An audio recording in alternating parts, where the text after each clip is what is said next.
के 5वें प्रधानमंत्री चौधरी चरण सिंह की जयंती के उपलक्ष्य में 2011 से हर साल 23 दिसंबर को मनाया जाता है राष्ट्रीय किसान दिवस।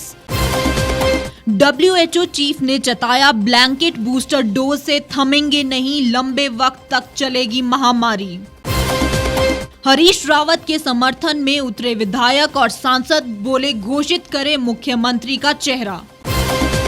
भारत के अफगानिस्तान पर UNSC के प्रस्ताव का किया स्वागत, मानवीय सहायता के लिए भारत प्रतिबद्ध। Xiaomi समेत चीनी मोबाइल कंपनियों पर देश भर में छापेमारी, टैक्स चोरी का है आरोप। और फिल्म 83 के प्रीमियम पर जमी पर उतरे क्रिकेटर और सिनेमा के सितारे, रियल कपिल ने रील कपिल को दी झप्पी।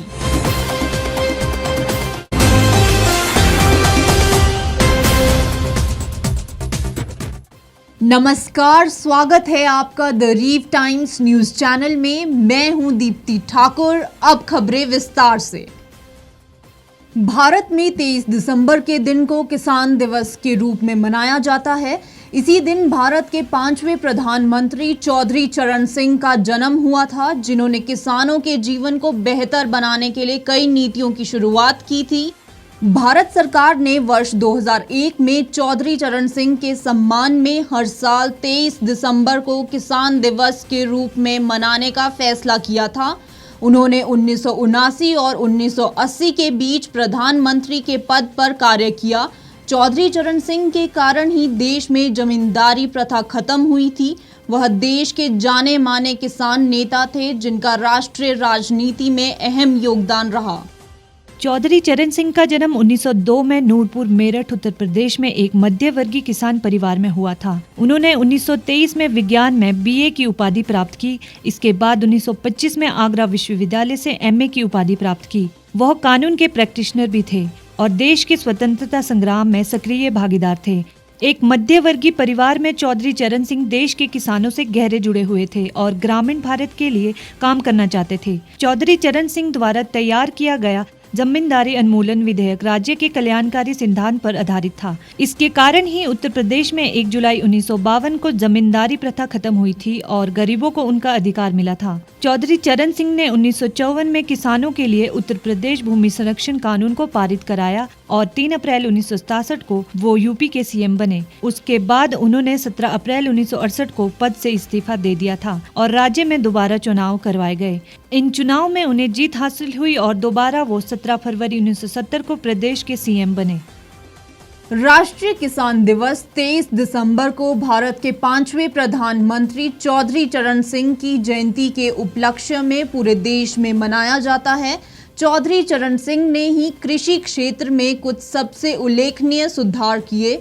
इसके अलावा यह दिन भारतीय किसानों के योगदान के सम्मान में और देश में उनके महत्व को गौरवान्वित करने के लिए मनाया जाता है। इस वर्ष 3 विवादास्पद कृषि कानूनों की वापसी की पृष्ठभूमि में ये दिवस मनाया जा रहा है। विश्व स्वास्थ्य संगठन ने बुधवार को चेतावनी देते हुए कहा कि जब तक पूरी दुनिया को वैक्सीन नहीं लग जाती, तब तक कोरोना महामारी खत्म होना मुश्किल है। WHO का कहना है कि कई देशों में अब तक पहली या दूसरी डोज तक नहीं लगी है। ऐसे में अन्य देशों को उनकी मदद करनी चाहिए। विश्व स्वास्थ्य संगठन के प्रमुख ने बुधवार को आगाह किया कि अमीर देशों में ब्लैंकेट बूस्टर कार्यक्रम से कोविड-19 खत्म होने की बजाय ज्यादा लंबे समय तक चलने की आशंका है। उन्होंने कहा कि ऐसी स्थिति में किसी भी देश के पास सटीक विकल्प नहीं है।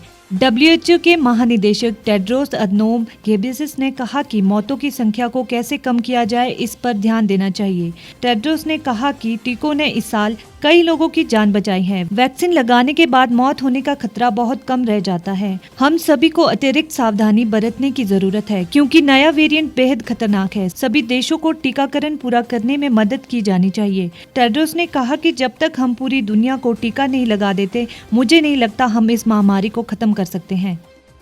WHO प्रमुख ने कहा कि हर दिन दी जा रही वैक्सीन की लगभग 20% डोज बूस्टर या अतिरिक्त डोज है। यह ब्लैंकेट बूस्टर प्रोग्राम ठीक नहीं है।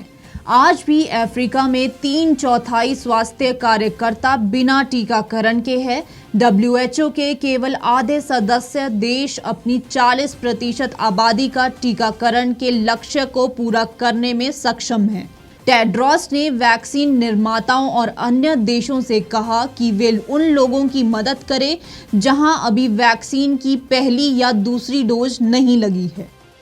उत्तराखंड के पूर्व सीएम हरीश रावत की पोस्ट के कांग्रेस की अंदरूनी राजनीति फिर से गर्मा चुकी है। राज्यसभा सदस्य प्रदीप टमटा, जागेश्वर विधायक व पूर्व विधानसभा अध्यक्ष गोविंद सिंह कुंजवाल और धारचूला विधायक हरीश धामी खुलकर पूर्व सीएम के पक्ष में उतर चुके हैं। इन लोगों का कहना है कि कांग्रेस कार्यकर्ताओं से लेकर आम लोग की पसंद भी हरीश रावत है, लिहाजा केंद्रीय नेतृत्व को उन्हें चेहरा घोषित करना चाहिए। जहां हरीश रावत जाएंगे वहां हम सब जाएंगे। वहीं विधायक धामी बोले कि अगर हरदा को सीएम नहीं बनाया तो अलग लाइन में खड़े होने वालों में वह सबसे आगे होंगे। अपने बयानों को लेकर चर्चाओं में रहने वाले पूर्व सीएम व चुनाव अभियान संचालन समिति के अध्यक्ष हरीश रावत ने कहा कि चुनाव रूपी समुद्र को तैरना है, लेकिन संगठन का ढांचा अधिकांश स्थानों पर सहयोग का हाथ आगे बढ़ाने की बजाय या तो मुंह फेर खड़ा हो जा रहा है या नकारात्मक भूमिका निभा रहा है। प्रदेश कांग्रेस के सबसे बड़े नेता के इस बयान ने पार्टी के अंदर हलचल पैदा कर दी है। पूर्व विधानसभा अध्यक्ष व विधायक गोविंद सिंह कुंजवाल ने कहा कि चुनाव अभियान समिति का अध्यक्ष होने की वजह से पार्टी के सभी कार्यक्रम हरीश रावत के नेतृत्व व मार्गदर्शन में होने चाहिए। हरीश रावत से बड़ा नेता उत्तराखंड में कोई नहीं है। उनके भीतर प्रदेश को लेकर पीड़ा है। अगर वो दूसरे दल में जाते हैं तो हम सब भी साथ जाएंगे। वहीं विधायक धारचूला हरीश धामी ने कहा कि पार्टी और राज्य को पूरा जीवन समर्पित करने वाले हरीश रावत को एक मौका और मिले। राज्यसभा सदस्य प्रदीप टमटा का कहना है कि उत्तराखंड कांग्रेस के कमांडर हरीश रावत ही है, उन्हें चेहरा घोषित करना चाहिए। अफगानिस्तान पर तालिबान के कब्जे के बाद से ही देश भीषण आर्थिक संकट से जूझ रहा है। अफगानिस्तान की आधी से अधिक आबादी खाद्य असुरक्षा का सामना कर रही है। ऐसे में भारत अफगानिस्तान को मानवीय सहायता के लिए प्रतिबंधों से छूट देने के लिए यूएनएससी के प्रस्ताव का समर्थन किया है। भारत ने अफगानिस्तान के लिए टीकों की 5 लाख खुराकें और 1.6 मीट्रिक टन जीवन रक्षक दवाएं एयरलिफ्ट की हैं। संयुक्त राष्ट्र में भारत के राजदूत टीएस तिरुमूर्ति ने संकटग्रस्त देश को मानवीय सहायता पहुंचाने के लिए प्रतिबंधों से छूट देने के यूएनएससी के प्रस्ताव का समर्थन किया। तिरुमूर्ति ने संयुक्त राष्ट्र सुरक्षा परिषद में कहा, अफगानिस्तान में मानवीय स्थिति गंभीर है। हमने ऐसी रिपोर्टें भी देखी हैं जो बताती है कि आधी से अधिक आबादी संकट या गंभीर खाद्य असुरक्षा के आपातकालीन स्तर का सामना कर रही है। लोगों की बुनियादी खाद्य जरूरतों को पूरा करने के लिए तत्काल मानवीय सहायता की आवश्यकता है और देश का अधिकांश हिस्सा गरीबी की सीमा के नीचे जा रहा है। भारत ने अंतर्राष्ट्रीय समुदाय और इस क्षेत्र के देशों से पक्षपातपूर्ण हितों से ऊपर उठकर एक साथ आने का आह्वान किया। तिरुमूर्ति ने कहा कि संयुक्त राष्ट्र को सहायता के वितरण पर समान रूप से अपनी निगरानी रखनी चाहिए। भारत अफगानिस्तान के लोगों को खाद्यान्न और दवाओं सहित तत्काल मानवीय सहायता देने के लिए तैयार हैं। हम दवाएं और खाद्यान्न भेजने की प्रक्रिया में हैं।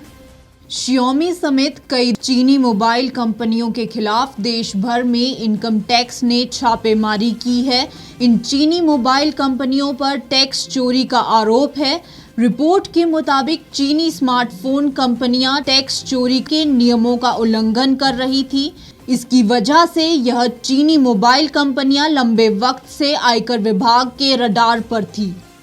कंपनियों के अलावा चीनी मोबाइल मैन्युफैक्चरिंग प्लांट पर छापा मारा गया है, जहां से आपत्तिजनक दस्तावेज बरामद किए गए हैं। जिन कंपनियों पर आयकर विभाग ने छापे मारे हैं उनमें Xiaomi के साथ ओप्पो और OnePlus कंपनियां भी शामिल हैं।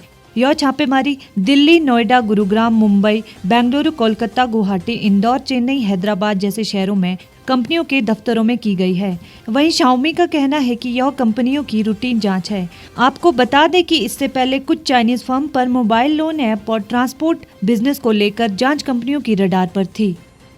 टीम की तरफ से चीनी कंपनियों के वेयरहाउस पर भी छापेमारी की गई है। सभी जगह से भारी संख्या में डिजिटल डाटा, आपत्तिजनक दस्तावेज भी बरामद किए गए हैं। आपको बता दें कि लंबे समय से आयकर विभाग इन कंपनियों की गतिविधियों पर नजर बनाए हुए था। मुंबई में महीनों बाद हुए किसी फिल्म के रेड कारपेट प्रीमियम पर सितारों का मेला देर शाम तक लगा रहा। कोरोना संक्रमण काल के बाद ये पहला मौका रहा जब किसी फिल्म की रिलीज से पहले सितारों के साथ कोई फिल्म देखी और उनके आने का जश्न भी खूब जमकर मनाया गया। फिल्म 83 के इस प्रीमियम ने मुंबई की फिल्म नगरी की छवि एक बार फिर से चमका दी है। फिल्म 83 का कल बुधवार की शाम मुंबई में धूमधाम से प्रीमियर हुआ। फिल्म में रणबीर सिंह ने कपिल देव का किरदार किया है। प्रीमियर के दौरान फिल्म के सितारे तो सज धज कर यहाँ पहुंचे ही, विश्व विजेता टीम के कप्तान कपिल देव और उनके साथी सुनील गावस्कर और टीम के बाकी खिलाड़ी भी यहाँ पूरी शान शौकत में नजर आए। फिल्म 83 के निर्देशक कबीर खान के साथ रणबीर ने हाथ जोड़कर मीडिया का अभिवादन किया। साल 1983 में कपिल देव की कप्तानी में भारतीय क्रिकेट टीम ने वेस्ट इंडीज को हराकर पहली बार क्रिकेट वर्ल्ड कप जीता था। इस पर आधारित फिल्म 83 के प्रीमियम के मौके पर कपिल देव काफी खुश नजर आए और उन्होंने रणबीर को बाहों में भर लिया। फिल्म की पूरी टीम भी इस मौके पर काफी प्रफुल्लित नजर आई। इस बुलेटिन में फिलहाल इतना ही। बाकी तमाम खबरों के लिए आप जुड़े रहिए और देखते रहिए द रीव टाइम्स।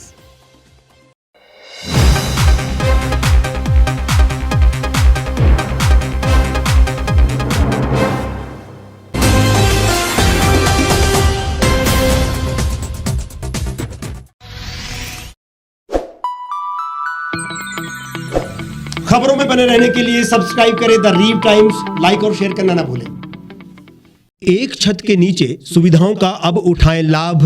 रीव ई मार्ट में अब पाएं अपनी रसोई के लिए गुणवत्ता और सस्ते दामों पर राशन सामग्री। दालें हो या हो मसाले, आपका किचन ई मार्ट संभाले। उच्च गुणवत्ता और दामों में बेहतरीन रीव ई मार्ट में पधारें और पाएं अपनी पसंद के सभी उत्पाद, या फिर करें ऑनलाइन ऑर्डर और पाएं घर द्वार पर ही सुविधा। आज ही संपर्क करें फोन नंबर 8219694079 पर, बाईपास रोड, शनान, संजौली, शिमला।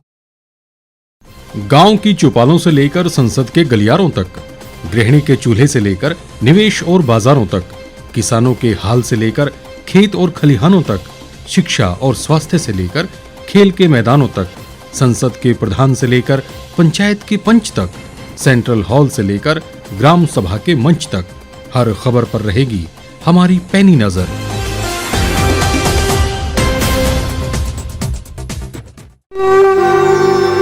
भारतवर्ष, जिसे आप दशकों से सुनते आए हैं कि सोने की चिड़िया थी।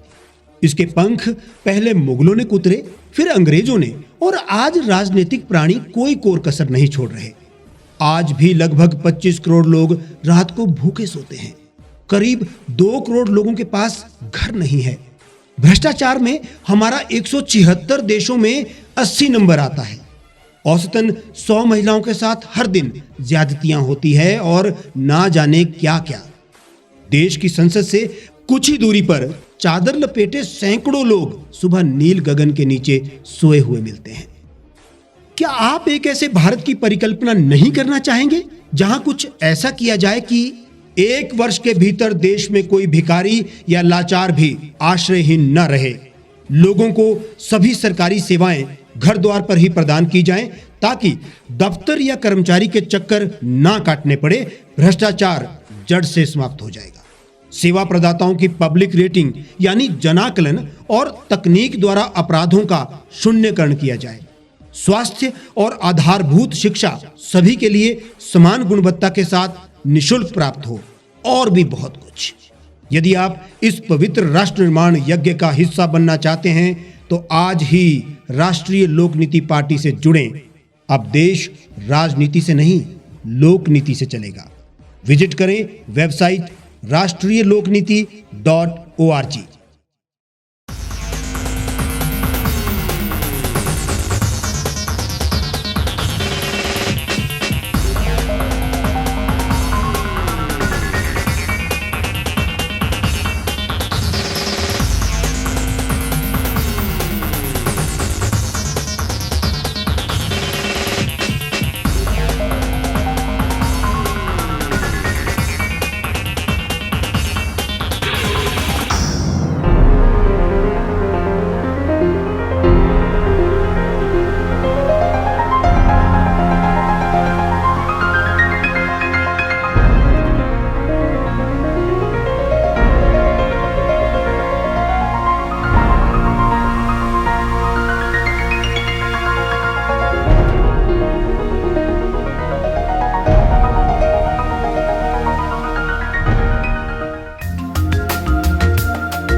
लेटेस्ट खबरों के लिए आप यूं ही देखते रहिए the reap times. Like, share और सब्सक्राइब करना ना भूलें।